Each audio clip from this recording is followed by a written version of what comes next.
Assalamualaikum, welcome to Minute Maths. Now we are going to discuss giant cell arteritis.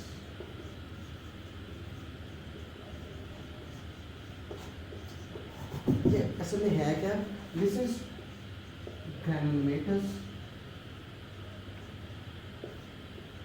arteritis है ये, और predominantly it affects the medium sized arteries.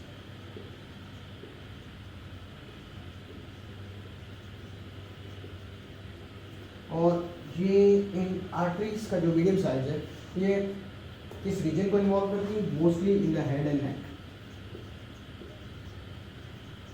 लेकिन mostly इसके जो symptoms हमारे पास होंगे वो हेड एंड नेक के इर्द गिर्द होते हैं। तो normally these patients are females, mostly they are above age of 50 years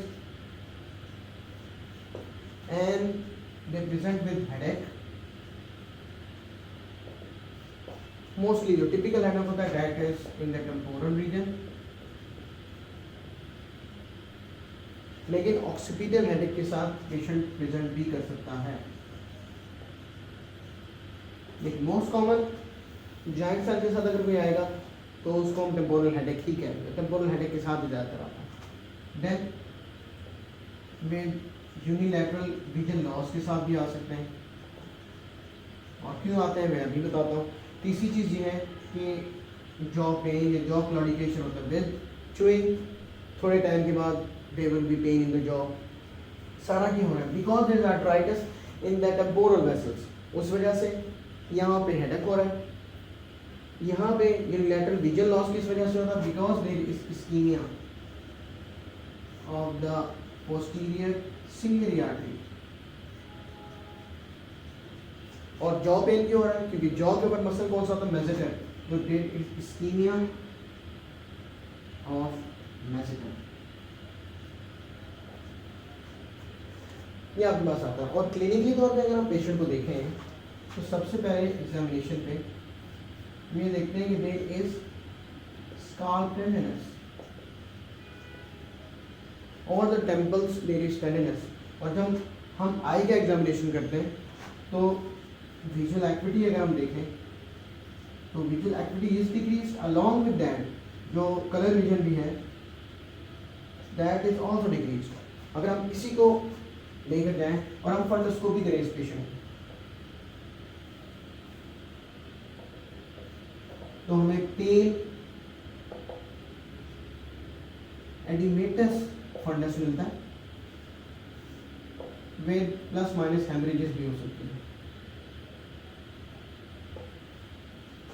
अब ये होता है कि in patient of giant cell arthritis 50% of the patient में एक और कंडीशन भी कंकॉमिनेंटली होती है जिसको हम कहते हैं पोलीमायल्जिया रोमैटिका। पोलीमायल्जिया रोमैटिका सबक्यूटेनियस सेंटर, ये एक ही स्पेक्ट्रम, ये दोनों डिजीजेस एक ही स्पेक्ट्रम में आते हैं। इसमें क्या होता है? Same because of this patient present करता है with stiffness of shoulder and pelvic girdle muscles.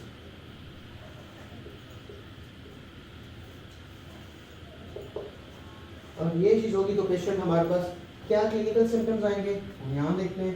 अगर हमारे पास pelvic girdle के मसल की प्रॉब्लम है तो patient has problem in rising from sitting position, like during नमाज बैठ के उठने में मसला होता है। और अगर हम बात करते हैं शोल्डर गर्डल मसल की, उसमें क्या है? Like raising the hand above the head, like combing hairs, इसमें प्रॉब्लम होती है। और इनका जब हम एग्जामिनेशन करते हैं ऐसे पेशेंट का तो हमें क्या मिलता है? यहाँ पे हमें मसल टेंडरनेस मिलती है और पैसिव मूवमेंट्स आर ओके, लेकिन active movements are painful and restricted. These are this. So how we investigate this patient? अब हम ये देखें।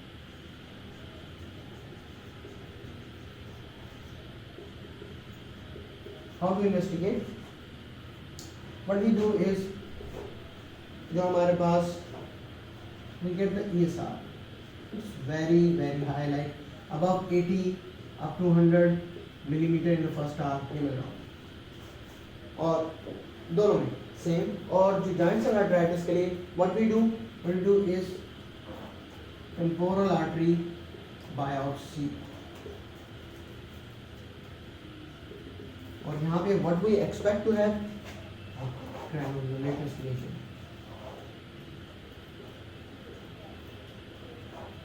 अब सवाल बनता है अगर ये ना मिले तो should we stop the treatment? नहीं, because it can lead to irreversible blindness. तो इस वजह से अगर हमें ग्रेनुलोमा नहीं भी मिलता तो हम तब भी हमें ट्रीटमेंट शुरू करनी पड़ेगी, because these lesions are scipy.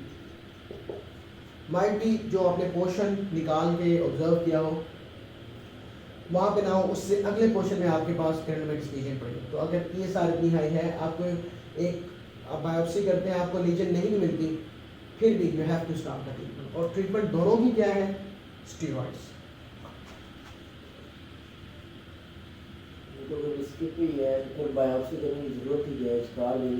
Very good, ये बहुत अच्छा सवाल होता है, लेकिन इसमें मसला हमारे पास ये है ना कि हमारे पास एक पूरा प्रूफ होना चाहिए, इसकी वजह से करते हैं बस। हाँ, प्रूफ भी नहीं होनी चाहिए, नहीं होता तो ठीक है, आप ये स्पेकुलेशन कर सकते हैं कि हाँ ठीक है स्टेरॉइड्स है। अच्छा ट्रीटमेंट करनी ही है, और स्टेरॉइड ट्रीटमेंट है तो स्कार उससे ज़्यादा करता है ज़्यादा तो, लेकिन जब आप बाहर की उस जगह पे जाते हैं तब तो आपके पास कोई ना कोई होना चाहिए, नहीं थोड़ी। स्टेरॉइड जॉइंट सेल आर्थराइटिस में और पॉलीमाल्जिया रूमेटिका में दोनों में स्टेरॉइड्स देने, लेकिन डोजेस का फर्क होता है, ठीक है। What we do in giant cell arteritis, high dose steroids like 60 to 80 milligram of prednisolone per day, ठीक है। यहाँ तक लेके जाते हैं और उसके बाद इसको हम टैपर करते हैं to usual 7.5 to 7.5 milligram per day. यहाँ तक लेके आते हैं, ये उतना प्रेडनिसोलोन है जो हमारी बॉडी में बनता है रोजाना in the form of cortisol, यहाँ तक हमने लेके आना होता है, टैपर ऑफ करते हैं। और जिन पेशेंट में, और अगर दोबारा दरमियान में रिलैप्स आ जाए, we again increase the dose of prednisolone. और अगर आपको इस डोज से ज़्यादा पर पेशेंट को रखना पड़े, then you have other steroid sparing agents you can give, like azathioprine. एक चीज़ इसमें याद रखिए, इतना हाई डोज स्टेरॉइड्स दे रहे हैं तो आपने पेप्टिक अल्सर की इन केस अगर है तो you have to give PPIs। और यहाँ पे क्योंकि ओल्ड एज है, अलॉन्ग विद दैट इतना हाई डोज स्टेरॉइड दे रहे हैं तो ऑस्टियोपोरोसिस का आपको होता है। अगर बोन मैरो डेंसिटी कम आती है, you have to give bisphosphonate sulphur. और duration of treatment, this is long, at least 2 years तक होती है। अब हमारे पास आया था कि पॉलीमाल्जिया रूमेटिका, इसमें लो डोज होते हैं 15 to 30 मिलीग्राम पर डे। और इन दोनों में तकरीबन अगर आप टाइमली ड्रग शुरू हो जाए तो 24 to 48 आवर्स के अंदर पेशेंट में जो है सिम्टम्स में फ़र्क पड़ना शुरू हो जाता है, पेशेंट फील्स बेटर। जब पेशेंट यहाँ पे इतने पे पेशेंट फील्स बेटर तो हम इसको डोज को टैपर करते हैं to a dose of 5 to 7.5 milligram per day. और इसकी ड्यूरेशन ऑफ ट्रीटमेंट भी अबाउट 2 years तक होती है। That's all about joint cell arthritis and polymyalgia rheumatica. Thank you.